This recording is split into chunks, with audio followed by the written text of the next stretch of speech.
Sir നമസ്കാരം. വീണ്ടും ഒരു സാലറി ചാലഞ്ച് കൂടെ വരികയാണ്. നമ്മുടെ വയനാട് ഉരുൾപൊട്ടലിന്റെ പശ്ചാത്തലത്തിലാണ് ഒരു സാലറി ചാലഞ്ച് ഇപ്പോൾ വരുന്നത്. നമുക്കറിയാം, പ്രളയത്തിന്റെ സമയത്ത് നമ്മുടെ പിണറായി സർക്കാർ ഒരു സാലറി ചലഞ്ച് കൊണ്ടുവന്നപ്പോൾ വലിയ രീതിയിലുള്ള വിമർശനങ്ങൾ പിണറായി സർക്കാരിനെതിരെ വന്നതെല്ലാം നമുക്കറിയാം. അത് പിന്നീട് അവർക്ക് തിരിച്ചടിക്കുന്ന കാഴ്ച നമുക്ക് കണ്ടതാണ്. കാരണം അന്ന് എല്ലാ സർക്കാർ ഉദ്യോഗസ്ഥരുടെ കയ്യിൽ നിന്നും നിർബന്ധമായിട്ട് ഒരു മാസത്തെ സാലറി പിണറായി സർക്കാർ പിടിച്ചു വാങ്ങിക്കുകയായിരുന്നു ചെയ്തത്. പക്ഷെ ഇത്തവണ സമാനമായ രീതിയിലാണ് കൊണ്ടുവന്നിട്ടുള്ളതെങ്കിലും അവർ വാക്കാൽ പറഞ്ഞിരിക്കുന്നത് നിങ്ങൾ വേണമെങ്കിൽ തന്നാൽ മതി എന്നുള്ളതാണ്. പക്ഷെ മുഖ്യമന്ത്രി കർശനമായിട്ടുള്ള നിർദ്ദേശം കൊടുത്തിട്ടുണ്ടെന്നാണ് പറയുന്നത്. പക്ഷെ അതൊരു താക്കീത് പോലെയാണ് കൊടുത്തിരിക്കുന്നത്. കാരണം എല്ലാ ആൾക്കാരും പങ്കെടുത്തിരിക്കണം എന്ന് പറയുന്നുണ്ട്. ഇത്തവണ 5 ദിവസത്തെ കുറഞ്ഞത് 5 ദിവസത്തെ ശമ്പളം ഇതാണ് തരേണ്ടത് എന്നാണ് പിണറായി സർക്കാർ പറഞ്ഞിരിക്കുന്നത്. ഈ 5 ദിവസത്തെ ശമ്പളം മുഖ്യമന്ത്രിയുടെ ദുരിതാശ്വാസ നിധിയിലേക്ക് തന്നെ ഇടണം എന്നും പിണറായി സർക്കാർ പറഞ്ഞിട്ടുണ്ട്. സാലറി ചലഞ്ചിൽ പങ്കെടുക്കുന്നത് നിർബന്ധമല്ല, പക്ഷെ ഇതിൽ നിന്ന് ആരും വിട്ടു നിൽക്കരുത് എന്നും പറയുന്നുണ്ട്. അപ്പോൾ ജീവനക്കാരിൽ നിന്ന് സമ്മതപത്രത്തിന്റെ അടിസ്ഥാനത്തിലാണ് സംഭാവന സ്വീകരിക്കുന്നത്. എല്ലാ സർക്കാർ സ്ഥാപനങ്ങളെയും സർക്കാരിന്റെ സഹായത്തോടെ പ്രവർത്തിക്കുന്ന സ്ഥാപനങ്ങളിലെയും ജീവനക്കാർക്ക് ഇത് നൽകാം എന്നും ഇവര് പറയുന്നുണ്ട്. പോരാത്തതിന് ഓഗസ്റ്റിലെ ശമ്പളത്തിൽ നിന്ന് 1 ദിവസത്തെയും അടുത്ത മാസങ്ങളിൽ നിന്ന് 2 ദിവസത്തെ ശമ്പളം വീതവുമായിരിക്കും പിടിക്കുന്നതെന്നും അറിയാനായിട്ട് സാധിക്കുന്നുണ്ട്. എന്താ തോന്നുന്നത് സാറിന് ഈ സാലറി ചാലഞ്ചിനെ കുറിച്ച് വീണ്ടും സംസ്ഥാന സർക്കാർ ഇത് കൊണ്ടുവരുമ്പോൾ? ഇവിടെ നമ്മുടെ ട്രഷറിയൊക്കെ പറ്റി വരണ്ടിരിക്കുകയാണ്. ട്രഷറി പൈസ ഒന്നുമില്ല. അങ്ങനെയുള്ളപ്പോൾ ഓരോ കലാപരിപാടികൾ പുതിയതായിട്ട് നടക്കുന്ന നമ്മൾ കാണുന്നുണ്ട്. അപ്പോൾ അതേപോലെ ഇപ്പോൾ ഇവിടെ വന്നപ്പോൾ ഈ ഈ ദുരന്തം എന്ന് പറയുന്നത് ആരും അത് നിർമ്മിച്ചെടുത്ത ഒരു ദുരന്തമല്ല, ഒരു പ്രകൃതിയുടെ ഒരു വലിയ വികൃതി അവിടെ കണ്ടതാണ് നമ്മൾ. അതുപോലുള്ള ഒരു പ്രകൃതിക്ഷോഭം അതിനകത്ത് വന്നതാണ്. അതിന് പല കാരണങ്ങളും ഒക്കെ ആളുകൾ ഓരോരുത്തർക്ക് പറയും. അത് അങ്ങനെയാണ് ഇങ്ങനെയാണ്, അവിടെ പാറ പൊട്ടിച്ചു, അല്ലെന്നുണ്ടെങ്കിൽ വീട് വെച്ചു എന്നൊക്കെ പറയും. അവിടെ വീട് വെക്കാൻ സ്ഥലം ആളുകൾക്ക് ഇല്ല. അപ്പൊ പിന്നെ അവിടെ വീട് വെക്കുന്നതിന് കുറ്റം പറയാനൊന്നും പറ്റത്തില്ല. പിന്നെ പാറ പൊട്ടിക്കുന്നതെന്ന് പറയുന്നത് ക്വാറയും, അത് മൈനിങ്, അത് വലിയ പ്രശ്നം ഉണ്ടാക്കുന്ന ഒരു സംഭവമാണ് ഈ പരിസ്ഥിതി ലോല പ്രദേശത്തൊക്കെ കൊണ്ടുവന്ന് ചെയ്യുമ്പോൾ. അതിന്റെ ഫലമായിട്ട് എന്തായാലും ഇങ്ങനെ ഒരു സംഭവം ഉണ്ടായി. 700-ൽ പരം ആളുകൾ കൊല്ലപ്പെട്ടിട്ടുണ്ട് അവിടെ. ഇത് മരിച്ചിട്ടുണ്ട്. കുറെ പേരെ ഇപ്പോഴും കാണാനില്ല. കാണാനില്ലാത്തവരൊന്നും ഇനി ജീവിച്ചിരിപ്പില്ല എന്നുള്ള ഉറപ്പായിട്ട് നമുക്ക് എടുക്കാവുന്നതേ ഉള്ളൂ. കാരണം അവര് ഉണ്ടായിരുന്നെങ്കിൽ, എവിടെങ്കിലും ജീവിച്ചിരിപ്പുണ്ടായിരുന്നെങ്കിൽ ഇപ്പൊ എപ്പോഴേ അവര് വെളി വന്നേനെ. അത് കാരണം അങ്ങനെ ഒളിച്ചിരിക്കാനൊന്നും പറ്റുന്നതല്ലെന്ന്. അപ്പൊ നമ്മൾ ഇതിൽ മനസ്സിലാക്കേണ്ട, ഇതിന് കോൺട്രിബ്യൂഷൻ, അതായത് മുഖ്യമന്ത്രിയുടെ ദുരിതാശ്വാസ നിധിയിലേക്ക് ഈ പണം കൊടുക്കാൻ ഇവിടുത്തെ ട്രഷറി പണമില്ല. അപ്പോൾ പിന്നുള്ള മാർഗം എന്ന് പറയുന്നത് ഇതുപോലെ സർക്കാർ ഉദ്യോഗസ്ഥരുടെ ഇന്ന് ഈ സാലറി ചലഞ്ച് എന്നുള്ള പേരിൽ ഒരു പുതിയ പേരിട്ട് റെഡിയാക്കി എടുത്തതാണ്. അത് പ്രളയത്തിന് എടുത്തതാണ്. അന്ന് ആ ഫണ്ട് എങ്ങനെയൊക്കെ ഉപയോഗിക്കുന്നുള്ളത് പോലും നമ്മൾ കണ്ടതാണ്. ഒരു ക്ലാർക്ക് ചീട്ട് കളിച്ച് ഏതാണ്ട് 3 കോടി രൂപ അതിൽ നിന്ന് കളഞ്ഞത് നമ്മൾ കണ്ടതാണ്. ഇതുപോലെ പോയിട്ടുണ്ട്. ട്രഷറികളിൽ ഇരിക്കുന്ന ആളുകൾ അതുപോലെ തന്നെ ഇത് തോന്നിവാസം പോലെ ഇത് എടുത്ത് ഈ പണം എടുത്ത് മാറ്റിയത് നമ്മൾ കണ്ടിട്ടുള്ളതാണ്, പറഞ്ഞു കേട്ടിട്ടുള്ളതാണ്. അപ്പൊ അതൊക്കെ അവിടെ ഇരിക്കട്ടെ. അതൊന്നും ഇനിയിപ്പം നമ്മൾ പറയുന്നതിൽ അർത്ഥമില്ല. കാരണം ഇപ്പോൾ അതൊന്നും അല്ല ചിന്തിക്കേണ്ടത്. കാരണം ഇത് എങ്ങനെ പോവും, എങ്ങനെ വരുമെന്നുള്ളതിനെ കുറിച്ച് ചിന്തിക്കാതെ ആ പാവപ്പെട്ടവരെ സഹായിക്കണം. അത് നിർബന്ധമാണ്. കാരണം അവര് ഒന്നുമില്ലാതെ പകച്ചു നിൽക്കുന്ന ഒരു കൂട്ടം ആളുകളാണ്, ആയിരങ്ങളാണ് അവിടെ ഉള്ളത്. അപ്പോൾ അവരെ സഹായിക്കേണ്ട ഒരു ബാധ്യത ഗവൺമെന്റിനുണ്ട്. അത് ഒന്നും പറയാതിരിക്കാൻ നിവൃത്തിയില്ല. അങ്ങനെ വരുമ്പോൾ ഇവിടെ പണമില്ല.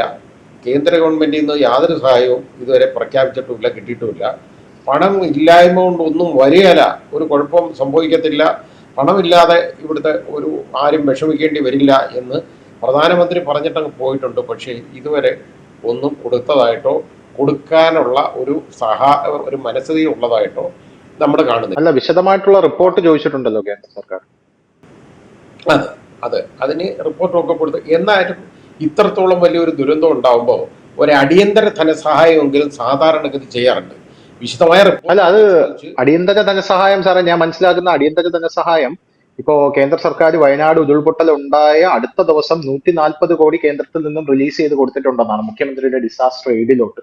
അതിൽ അപ്പോ 140 കോടി കൂടെ റിലീസ് ചെയ്ത് കൊടുക്കുമ്പോൾ 540 കോടി അടക്കം ആ ഒരു ദുരിതാശ്വാസ നിധി ഉണ്ടല്ലോ, മുഖ്യമന്ത്രിയുടെ കേന്ദ്രവുമായി സംയുക്തമായി ചേർന്ന് ആ റിലീഫിൽ ഉണ്ടാകുമെന്നാണ് മനസ്സിലാക്കുന്നത്. പക്ഷെ എനിക്ക് മനസ്സിലാകാത്ത ഒരു കാര്യം, ഇത്രയും തുക ഇവിടെ ഉണ്ടായിട്ടും നമ്മുടെ ദുരിതാശ്വാസ നിധിയിലോട്ട് ഇപ്പൊ ഏകദേശം 140 കോടിയോളം എത്തിക്കഴിഞ്ഞു.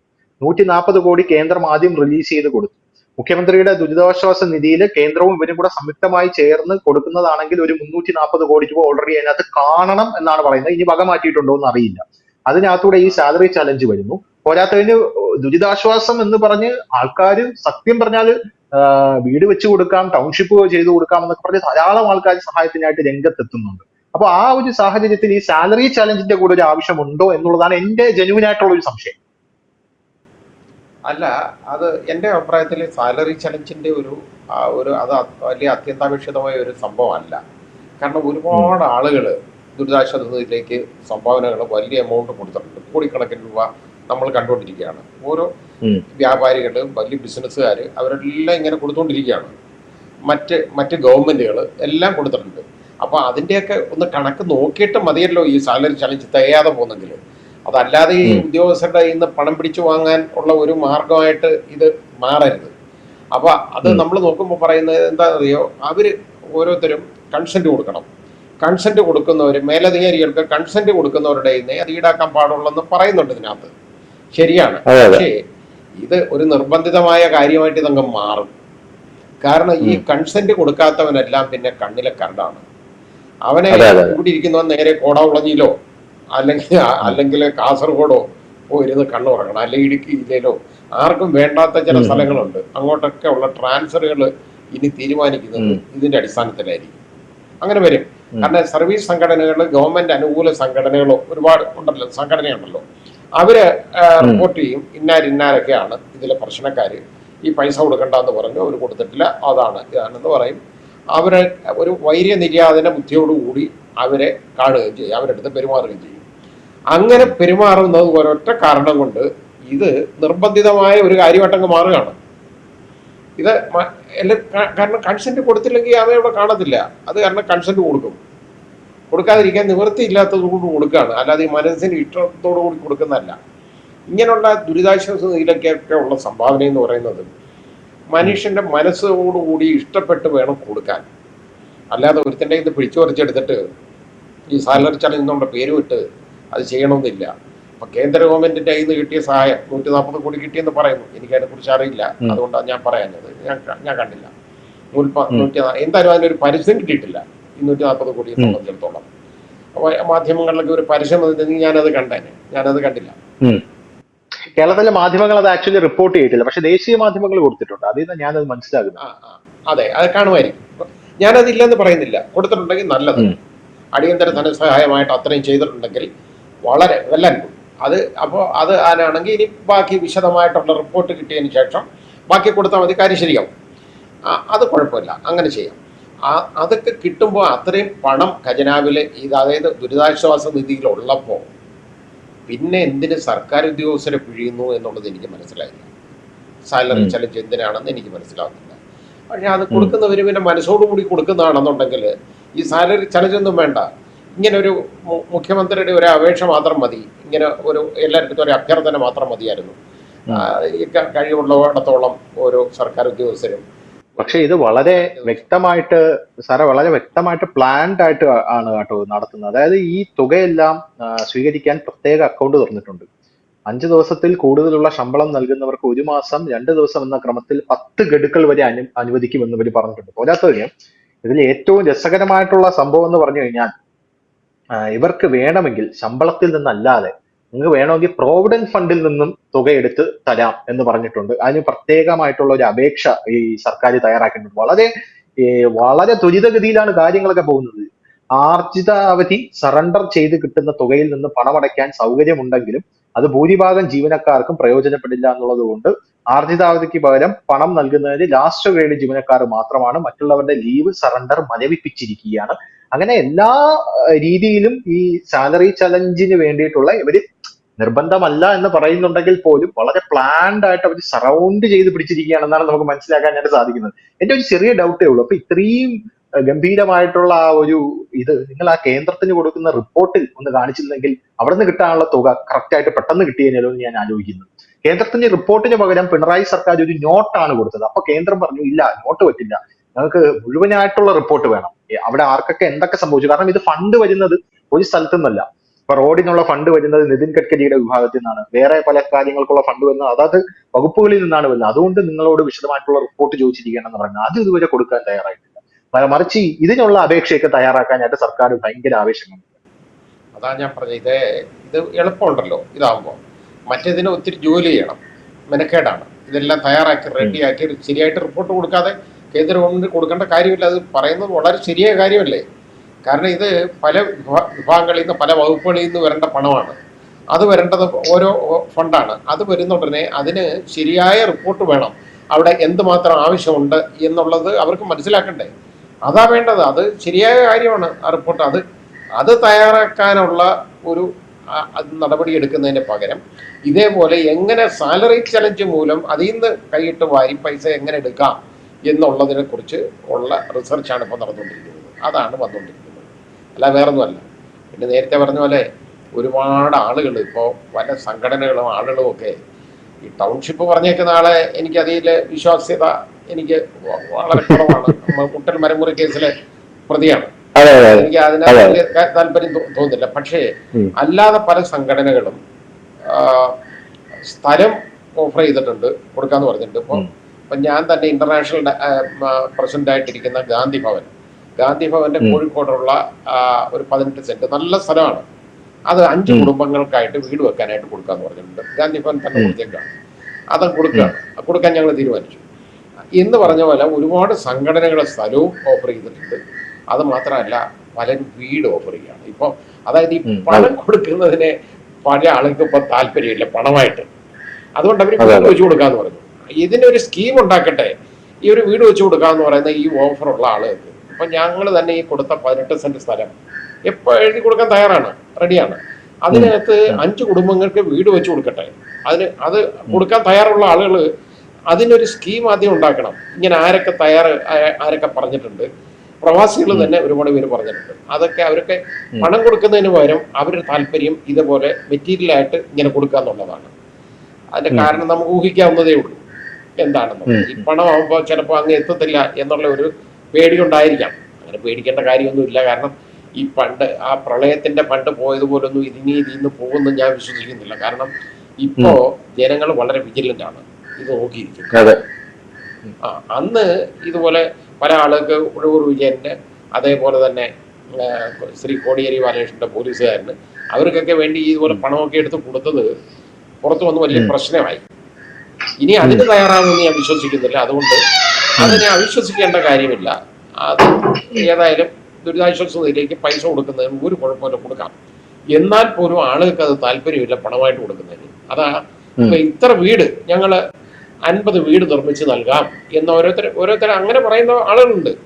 അതിനുവേണ്ടി ഞാൻ പറയുന്നത് ഇങ്ങനെയുള്ള ഓഫർ വരുമ്പോൾ അതെല്ലാം ഒന്ന് കോർഡിനേറ്റ് ചെയ്തെടുത്ത് ചെയ്യിപ്പിക്കാനുള്ള ഒരു സംവിധാനം വേണം. അതാണ് ആദ്യം ഉണ്ടാക്കേണ്ടത്. അതൊക്കെ ഉണ്ടാക്കുന്നതിന് പകരം നേരെ സർക്കാർ ഉദ്യോഗസ്ഥരുടെ പോക്കറ്റ് കൈയിട്ട് അവരുടെ കയ്യിൽ നിന്ന് പണം വാങ്ങുന്ന ഒരു ഇടപാടിലേക്ക് ഇത് പോയിക്കൊണ്ടിരിക്കുകയാണ്. ശരിയാണെന്ന് എനിക്ക് തോന്നുന്നില്ല. മനസ്സോടുകൂടി ഇത് ഇവരാരും കൊടുക്കുമെന്ന് ഞാൻ വിശ്വസിക്കുന്നുമില്ല. പിന്നെ ഇത് പിടിച്ചുപറിച്ചെടുക്കുന്നതിന് തുല്യമായിട്ടും ആകും. ഇത് പണ്ടങ്ങനെ സംഭവിച്ചാണല്ലോ, അതുപോലെ ഇതും അത് അങ്ങനെ ആകും. ഇതങ്ങനെ അല്ല എന്ന് വരുത്താൻ കൺസെന്റ് കൊടുക്കണമെന്നൊക്കെ പറഞ്ഞു. പക്ഷെ കൺസെന്റ് കൊടുത്തില്ലെങ്കിൽ എന്നുള്ള പ്രശ്നം ഞാൻ പറഞ്ഞതാണ്.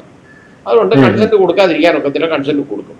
അപ്പൊ ഇന്നെഫക്റ്റ് നമ്മൾ പറഞ്ഞ് ഒരു പൈസ ബലമായിട്ട് ആളുകളെ ഇന്ന് പിടിച്ചു പറിക്കുന്ന ഒരു സിറ്റുവേഷനിലേക്ക് ഇത് മാറുകയാണ്. കൺസെന്റ് ഒക്കെ വേണമെന്നൊക്കെ പറഞ്ഞാൽ പോലും ആ കൺസെന്റ് ഒന്നും ശരിയായ കൺസെന്റ് അല്ല. ആ കൺസെന്റ് എന്ന് പറയുന്ന ഒരു ഫ്രീ കൺസെന്റ് ആവണമെങ്കിൽ അതിനകത്ത് അണ്ടി ഇൻഫ്ലുവൻസ് ഒന്നും കാണരുത് കേട്ടോ.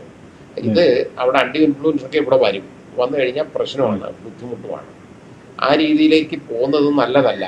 ഇനി അതിന് പണം ഉണ്ടെങ്കിൽ എന്തിന് ഈ സർക്കാർ ഉദ്യോഗസ്ഥരും മനസ്സുള്ളവർ നിങ്ങൾ കോൺട്രിബ്യൂഷൻ കൊടുത്തോളൂ എന്ന് പറയാമല്ലോ. ഈ 5 ദിവസത്തെയാക്കണ്ട, അതിൽ കൂടുതൽ കൊടുക്കാൻ മനസ്സുള്ളവരാണെങ്കിൽ കൊടുക്കട്ടെ എന്നുള്ള രീതിയിലേക്ക് പോയാൽ പോരെ. അതിന് പകരം ഇങ്ങനെ ചെയ്യേണ്ടതായിട്ടുണ്ടോ എനിക്കൊരു സംശയമുണ്ട്. കേന്ദ്രത്തിന് ആ റിപ്പോർട്ട് കൊടുക്കുന്നില്ല. അത് കൊടുക്കാതിരിക്കുന്നതോടൊപ്പം അതുപോലെ തന്നെ ഞാൻ ഈ പറഞ്ഞ പോലുള്ള ഈ ഒരു സ്കീം തയ്യാറാക്കി ഇതൊന്ന് കോർഡിനേറ്റ് ചെയ്തെടുക്കാനുള്ള ഒരു സംവിധാനവും ഒന്നും ഉണ്ടാവുന്നില്ല. അതില്ലാതെ നേരെ ഈ പണം വാങ്ങിയെടുക്കുക എന്ന് പറയുന്നത് എന്തിനാണെന്നുള്ളത് എനിക്ക് മനസ്സിലാവില്ല. അപ്പൊ എന്തായിരുന്നാലും സാലറി ചാലഞ്ച് ഓഗസ്റ്റ് മുതലാണ് വരുന്നത് ഗഡുക്കളായും ഒരുമിച്ചും നൽകാം എന്നാണ് പറഞ്ഞിരിക്കുന്നത്. എല്ലാവരും പങ്കെടുക്കണം എന്ന് മുഖ്യമന്ത്രി പറഞ്ഞിട്ടുണ്ട്. അത് താക്കീതിന്റെ സ്വരത്തിലാണോ സ്നേഹത്തിന്റെ സ്വരത്തിലാണോ എന്ന് അറിയില്ല. എല്ലാവരും പങ്കെടുക്കണമെന്ന് മുഖ്യമന്ത്രി പറഞ്ഞിട്ടുണ്ട്. ഇനി പങ്കെടുത്തില്ലെങ്കിൽ എന്ത് സംഭവിക്കും എന്നുള്ള കാര്യം മുഖ്യമന്ത്രി പറഞ്ഞിട്ടില്ല. അതിനി നമ്മുടെ സെക്രട്ടേറിയറ്റിനകത്തുള്ള യൂണിയനും കാര്യങ്ങളൊക്കെ ഉണ്ടല്ലോ, അതിനി പങ്കെടുക്കാത്തവരെ നേരിടുമെന്നും അറിയില്ല. പക്ഷെ കമാൽ പാഷ സാർ പറഞ്ഞതുപോലെ ഒരു വൈരാഗ്യ ബുദ്ധിയോടുകൂടി അവരോട് പ്രവർത്തിക്കാനുള്ള ഒരു സാധ്യത അതിഭീകരമായിട്ട് കാണുന്നുണ്ട്. അത് അതിഭീകരമായിട്ട് കാണുന്നുണ്ട്. സ്വാഭാവികമായിട്ട് അത് ഉണ്ടാവുകയും ചെയ്യും എന്നുള്ള കാര്യത്തിൽ തർക്കമില്ല. അതുകൊണ്ട് ഭയന്നിട്ടാണെങ്കിലും എല്ലാ ആൾക്കാരും മനസ്സില്ലാ മനസ്സോടെ സാലറി ചലഞ്ചിൽ പങ്കെടുക്കാനുള്ള സാധ്യത കാണുന്നുണ്ട്. വേറൊരു പ്രധാനപ്പെട്ട കാര്യം, ദുരിതാശ്വാസ നിധിയിൽ ധാരാളം പൈസ വരുന്നുണ്ട്. ധാരാളം ആൾക്കാർ, സന്നദ്ധ സംഘടനകൾ, ധാരാളം എല്ലാ ആൾക്കാരും വരുന്നുണ്ട്. ക്യാമ്പുകളിലേക്കെല്ലാം സാധനങ്ങളെല്ലാം വന്ന് കുവിഞ്ഞു കൂടുകയാണ്. ദുരന്തഭൂമിയിൽ ഇപ്പോഴും സന്നദ്ധ പ്രവർത്തകർ അങ്ങോട്ടും ഇങ്ങോട്ടും ഓടി നടക്കുക എന്നുള്ള കാര്യത്തിൽ തർക്കമില്ല. അതിന്റെ കൂട്ടത്തിൽ സർക്കാർ കേന്ദ്രത്തിന് കൊടുക്കാനുള്ള റിപ്പോർട്ട് വേഗം കൊടുത്തു കഴിഞ്ഞാൽ കേന്ദ്രത്തിന്റെ കയ്യിൽ നിന്നും കാശ് എത്രയും വേഗം കിട്ടും. അല്ലെങ്കിൽ നിങ്ങൾക്ക് വേണ്ട സഹായങ്ങൾ, തകർന്നുപോയ റോഡുകൾക്ക് കേന്ദ്രം റോഡ് പണിത് തരും, വീടുകൾക്ക് എന്താണെന്ന് വെച്ചാൽ ചെയ്തു തരും. അത്തരത്തിലുള്ള ഒരു സഹായം അവർ ചെയ്തു തരുന്ന കാര്യത്തിൽ തർക്കമില്ല. അതിന് പകരമായിട്ട് എല്ലായിടത്തു നിന്നും കാശ് വരട്ടെ എന്നുള്ളൊരു നിലപാടാണ് കേരള സർക്കാർ ഇപ്പോൾ എടുക്കുന്നത്. അത് എന്തിനാണെന്ന് മനസ്സിലാവുന്നില്ല. എന്തായിരുന്നാലും സാലറി ചലഞ്ച് ഓഗസ്റ്റ് മുതൽ തുടങ്ങും എന്നാണ് അറിയാനായിട്ട് സാധിക്കുന്നത്. Thank you sir, thank you so much. കൂടുതൽ വാർത്തകളും വിശേഷങ്ങളും നിങ്ങളിലേക്ക് എത്താൻ ABC മലയാളം സബ്സ്ക്രൈബ് ചെയ്യുക, ബെൽ ബട്ടണും അമർത്തുക.